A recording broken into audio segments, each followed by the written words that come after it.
nous le vivions ici sur cette terre, il y a plus de 2000 ans, il y avait des hommes comme nous, des hommes saints, qui menaient leur vie comme il le semblait, ça semblait bon. Et puis il y a eu un homme qu'on appelait Jésus en leur temps, qui, par moment, quand il passait, il pointait un, il dit, toi, accompagne-moi, toi, suis-moi, toi, viens avec moi, toi, marche avec moi. Et ces hommes ont obéi, tu comprends? C'était souvent, parfois, il te dit, suis-moi, pendant qu'il te dit, suis-moi, il te dit quelques révélations sur ta vie qui te bouleversent. Après, tu te dis, waouh, non, cet homme a quelque chose de différent. Et ces hommes ont commencé à les suivre. Ces hommes-là, nous les appelons aujourd'hui les apôtres. Amen. Ces hommes-là ont vécu avec Jésus juste 3 ans, le temps de son ministère.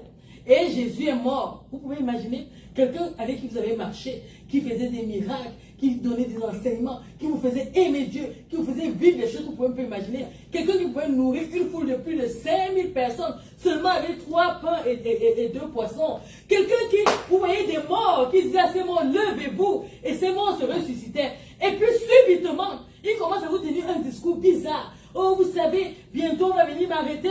Parmi vous là, il y a quelqu'un qui va me trahir. Il est ici, mange avec moi. Il a trempé la main dans la soupe avec moi. Cet homme-là, il va me trahir.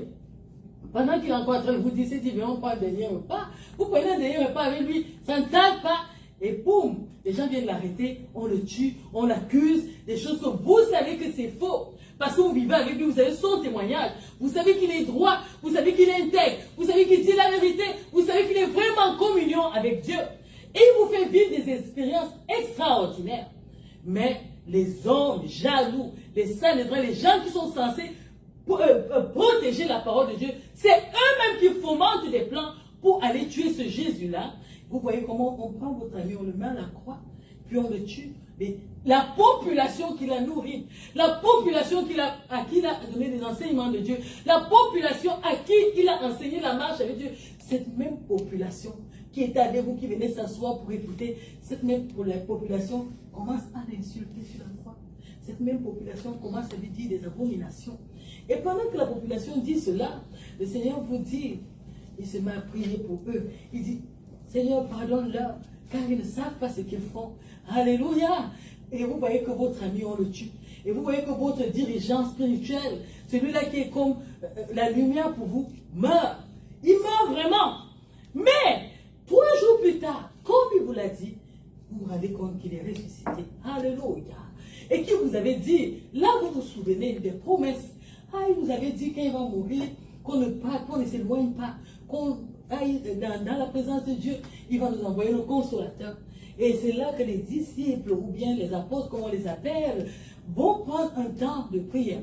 Vont dire, oh Seigneur, je pense qu'ils avaient prié toutes les qualités de prière qu'ils connaissaient. Parce que vous savez, quand vous êtes dans le deuil, vous comprenez, vous dites des choses sensées et insensées, et tout ce genre de choses, parce que la douleur est grande.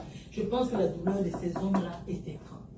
Ils étaient là, ils avaient crié, ils avaient pleuré, et quelque chose de magnifique, quelque chose d'extraordinaire va se passer pendant qu'ils seront là-bas. Le Saint-Esprit va descendre, ils vont commencer à vivre une expérience merveilleuse, une expérience qui est arrivée jusqu'à nous.